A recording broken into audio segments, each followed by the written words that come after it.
Hey guys, what's up? It is your friendly neighborhood Oogoos here, back again with another Binding of Isaac Afterbirth video. I am going to maybe attempt a challenge. Let's do pay to play. I want to assume that this is a challenge where basically I begin with, oh god, okay, this is cool. So we have sack of pennies, we have money power, and it costs coins to go between every single room. This is maybe a cool one. I kind of like this. Yeah, I don't know. This is a weird one. I think normally I probably wouldn't like this challenge, but it's kind of neat, you know? I think it makes it bearable because I begin with a substantial damage upgrade. I think that's what makes it neat. Which way do I want to go? Let's go this way. Unfortunate. I wonder how big the floors are. This one seems a bit larger than a default floor, but I haven't really found the edges yet, so not really certain about that. Small rock is awesome. This is... Alright, we're off to a good start. An actual good start. Okay, so this room... Wait, can I just... Okay, the door is just visually bugged. Got it. Alright. This room is spooky. There is technically... Oh, did we just break the challenge? Did we just get the God Seed? That feels good if that's true. So that room, there is actually a safe zone where you can actually detonate and stand. You don't have to do any rapid movement like I did. There's actually a safe spot right here. You do have to, I mean, do like that. You have to pelt away at that a little bit, and then, you know. So you do have to move. It's not like you just sit completely AFK or whatever. Is this Curse the Maze? No, it's... Oh, it's XL. That's why it's so big. Okay. Well, I now see at least one special room. I see a shop. So that confirms my suspicion that there are special rooms.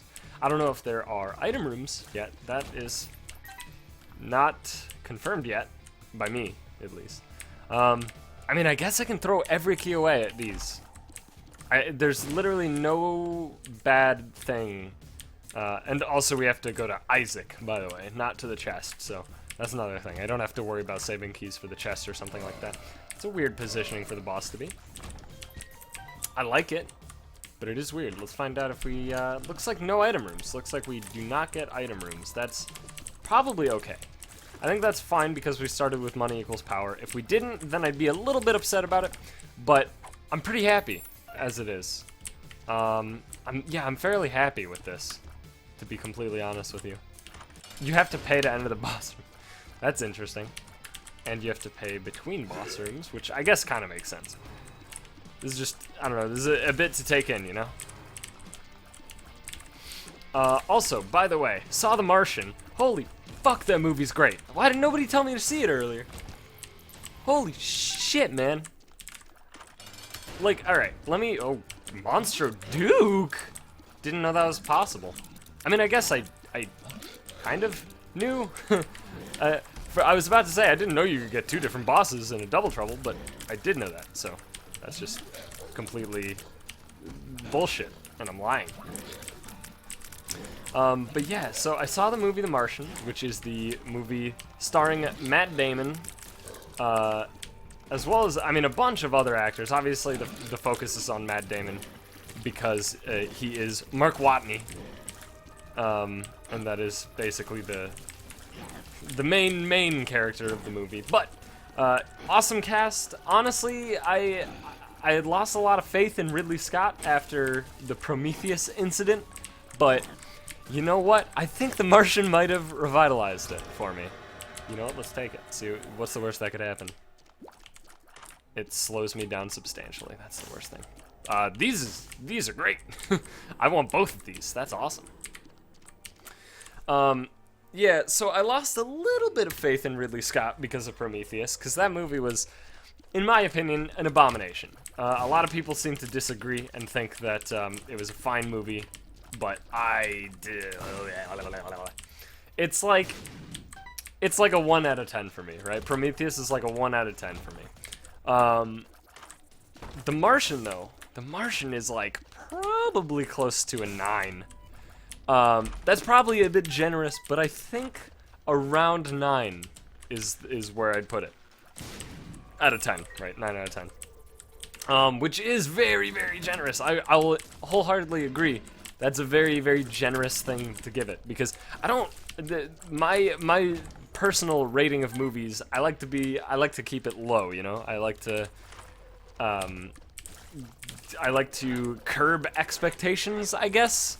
I like to, you know, I want to keep it just generally low, because the only movies that I think deserve 10 out of 10, even to some extent 9 out of 10, they have to be like masterpieces. You know, they have to be like fucking. I'm trying to think of a good. Jesus Christ! I keep walking into Peeps bullets, which is very obnoxious.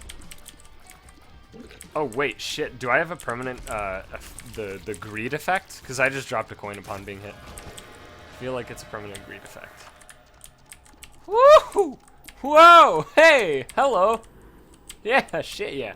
Give me both of those. Woohoo! Alrighty. And we became this monster. Woo! Woo-hoo-hoo! Oh, God, we won. So, but yeah, the Martian, probably like a 9. If I'm gonna, you know, if I'm gonna actually lower that. I know I said 9, but I'll lower it. I'm gonna go more realistic and give it a. I guess let's go with no, you know, fuck it, 9. Definitely 9 out of 10. So I'll try and explain with as little spoiling as possible, in case you haven't seen The Martian. I don't really mind spoiling old movies, but new movies I will try to either abstain or give solid warning in case people don't like the whole spoiler thing. But I will spoil one plot point that happens within the first 5 minutes of the movie, and you probably have already heard about it. So I apologize if this is obnoxious, but I gave you fair warning. Anyway, you know, Mark Watney is stranded on Mars, and that's it, right? Basically, storm hits Mars because Ridley Scott really likes his indescript dust storms on foreign planets to us. And so, storm happens, he gets hit by a satellite, like the communication relay satellite thing that's on their base of operations on Mars. I do not know what you are. Endless, nameless, I'm stuck in a loop. Yeah, I don't want that. I don't know if that's gonna fuck my asshole. Shit, yeah. Storm hits, he gets hit by a fucking satellite. Okay, alright. So those, first of all, those things, their hitboxes on the bullets are like inside of them, and you can get hit by them even if you're behind. Anyway, hit by a satellite. He's stranded on Mars. They think he's dead, basically. And then he's left there, and he has to survive on his own. Right? That's the basic plot. And I went in pretty much knowing this fucking game. Alright. Yeah, okay, so greed effect. Cool. I went in knowing that, and I thought to myself, what a wonderful world, but more specifically, I thought, like, you know, I go in, I watch it, and then I'm just like, hey, okay. You know, like, I get it, he's gonna do some things to survive, there's gonna be some probably bad things that happen to him to make it a bit more interesting, and blah-de-blah-de-blah, all that shit. So I went in kind of thinking that I understood it, and then I watched the movie, and holy fuck, dude. Holy fuck, man. Like, first of all, the acting. Actually a 10 out of 10. Actually a 10 out of 10. Seriously. The overall acting in that movie was fucking incredible. The only bits that I didn't really like is when it was very clear that it was just blatant sort of comedic relief, right? So I liked what's his name, Donald Glover, the guy from Community. I liked his character.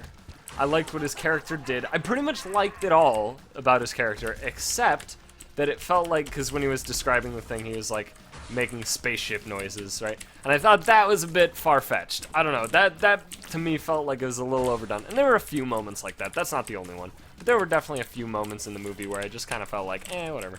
But most of the humor in the movie, because there is humor in it, felt really organic.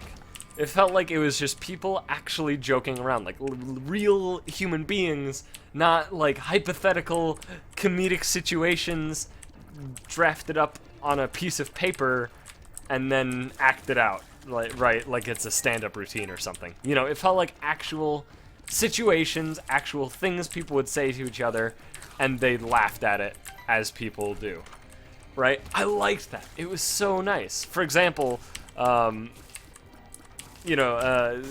Damon's character, Mark Watney, multiple times while he's on Mars, because the only music he has is the music that what's her fucking face? I can't remember her name. Sorry, I'm still, the thing is I have some memory loss because I stopped breathing for like the latter, I don't know, half of the movie. So I'm having some brain problems, you feel me? But yeah, so like the joke was basically he fucking despises her taste in music because it's all like disco music or whatever, right? And all of those sort of jokes felt really kind of actually spontaneous, actually interesting. You know, it felt like it was actually a thing that would happen. You know, like backs against the wall, you're left for dead. All you got to keep you company is fucking ABBA, right? And what do? Well, maybe you go insane because you've listened to ABBA and ABBA and ABBA for, well, about a month straight, right? Like, you know, it feels natural. And all right. Buggy pile of shit.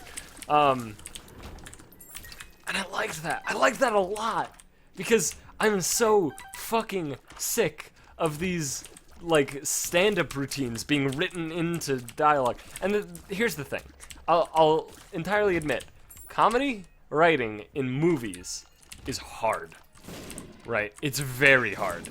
And the biggest reason that it's so difficult is because if you want good comedic writing, you're going to ask a comedian. If you ask a comedian to put good jokes on a piece of paper, let's be real here. Do you think he's gonna give you his best jokes that he has? Or will he, I don't know, save them for his own stand-up routine so he can profit off of them in a more direct fashion? Instead of just getting a fucking, I mean, obviously you're probably gonna profit more from the movie sales. Well, I guess it depends, doesn't it? It kind of sort of depends. Regardless, they would almost always prefer, wow, these all suck, to use them in their own routines. They would almost always prefer to not put them in a movie script, especially because a lot of times people won't see like, hey, co-written by, let's just say Daniel Tosh, for example. Co-written by Daniel Tosh. Oh, I guess all the jokes must have been him. He's a funny guy. It would be more like, man, those jokes were funny, huh? You know, like they don't get the credit. And yeah, I mean, sounds selfish or whatever, but let's be real here. You wouldn't do it, no matter who you are. Nobody would fucking do that. So basically, the problem is most humor in movies is written by not comedians. Most humor in movies is written by writers thinking that they're funny. Maybe some of it's written by comedians, but not all of it. Never all of it, certainly. But this humor felt really good, really organic, and it's just that alone, the humor alone, pretty much dramatically humanized the entire movie, you know? Like, it made it feel, I mean, like, halfway through the movie, as I was, like, you know, taking a step back, an analysis step back, I was like, shit, dude. This feels like this movie could have literally happened. Like, this feels like it could have been a true story, you know? Obviously, I know it wasn't. We haven't done manned missions to Mars yet. And also, I'm fairly certain that Mark Watney is not a real human being. But, you know, it felt that way. And it was almost explicitly because of how well the characters humanized it, right?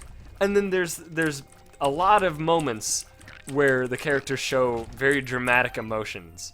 And in every one of those moments, I actually felt those emotions. And I'm not a guy who gets very emotional over movies, because I can differ, you know, movie from reality, which is why I love Tarantino, because I'm not one of those fucking dumbasses who's like, this violence makes people want to shoot up buildings. I mean, it doesn't, but, you know, keep thinking that crazies. Shit, yeah.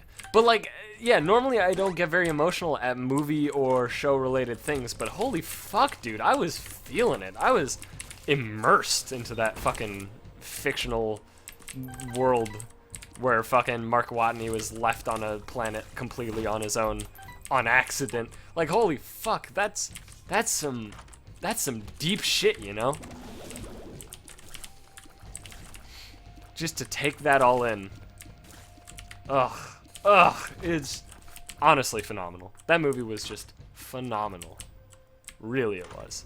If you haven't seen The Martian, I mean, I hope that I'm making a case for you to see it right now.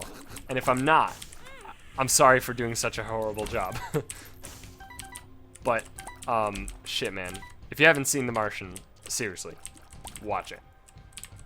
Seriously. I don't know how explicit I can be.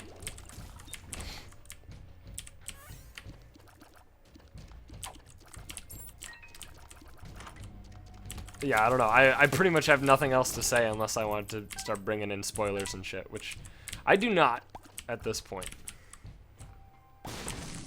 I may wish to do that at a later date, but for now I'm comfortable.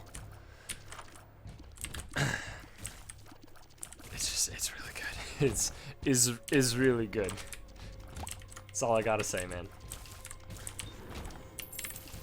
Yeah, I knew you were fucking popping up. Alright, we are money capped. No longer capped. We'll be recapped soon. Recapped. I'm gonna grab this battery, just so I can use it. Use the head of Krampus. I mean, we won this run a long time ago. I'll level with you. I'm just going through the motions at this point. I'm trying to figure out other things to talk about if there's more shit to say about The Martian, but there really isn't. Just see it. Honestly, it's a must-see movie of 2015. I really feel that way. And, like, yeah, you have to suspend disbelief a bit. What sci-fi movie doesn't have you suspending disbelief? You know? Which one? Okay, so these both... I better guess right. Damn it. Oh, shit, it stayed open. We're golden, pony boy. Do I have any guppy items? Doesn't look like it. I'm trying to harken back. Yeah, I don't think so. Well, I mean, it's free, I guess, so fuck it. Oh my god. Oh, they slowed down the visual. That's cool. I haven't seen that yet. I guess I haven't picked up Death's Touch a single time. Ugh. It's unfortunate. Oh, Curse of the Lost isn't great. I'll be real with you though. There is one other movie that I'm already preparing to call a must-see movie of 2015. There is only one. There's only Zool. And that other one, which I haven't seen yet, in fact I know very little about, but I like to keep it that way until I see it, is of course Star Wars Episode 7. I'm calling it a must-see already because it's fucking Star Wars. So there you go. That's it. I mean, that's my entire logic. But beyond that, Martian, absolutely. It's earned its spot.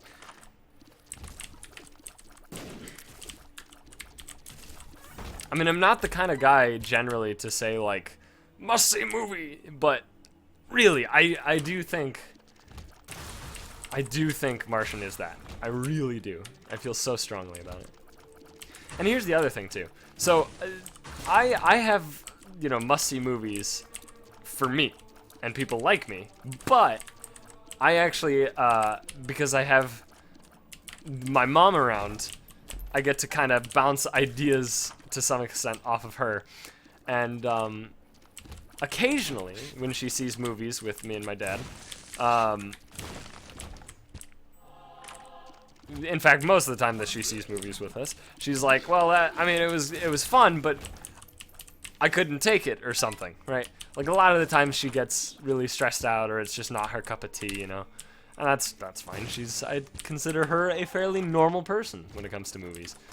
Oh, shit. Fuck off, Daddy Longlegs, with your fucking bullshit. But I like that. I like having the opinion of I guess, the normal person to keep me grounded, you know? Oh, nice, we found the boss.